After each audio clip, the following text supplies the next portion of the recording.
Bloodbath on D Street, Black Monday for global markets. These headlines have dominated our newsfeed.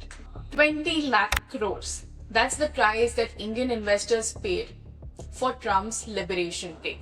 And it isn't just retail investors who are losing money. From Ambani to Adani, India's 4 richest billionaires lost over $10 billion. From Wall Street to Nikkei, all global investors are losing money. Now, amid the volatile market, investors are panicking, not knowing what uncertainty could hit them next. In this video, we look at how Trump's reciprocal tariffs affect global trade, how the Indian markets will bounce back, and what should be your game plan for investment. Trump announced a 90-day pause on tariff rate for all countries except China.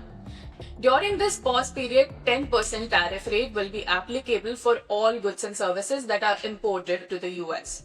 Now, the sharp increase by both US and China could lead to higher inflation, slower global growth, and intensified trade tensions.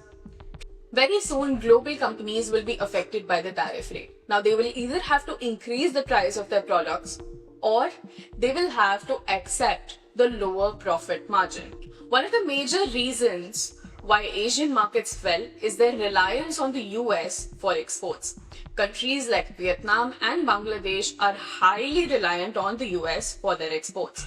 Asia could be the most affected because it exports the most number of goods and services to the US than any other market. Now, as these global trade sentiments are high, it is natural to be worried about your investments. It wasn't long ago when Indian markets were sailing on all-time highs back to back.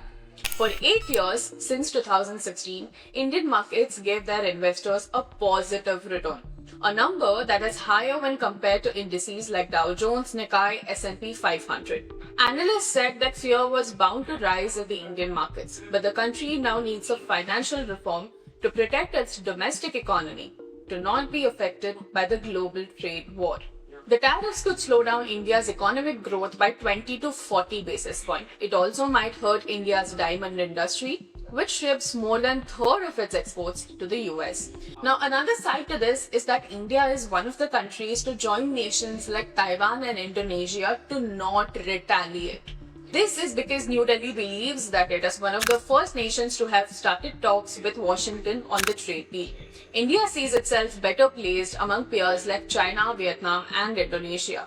Do you think that India's no retaliation move is correctly placed? Will Indian markets bounce back amid the global tariff turmoil? And what is your game plan during this global trade war period? Tell us in the comment section.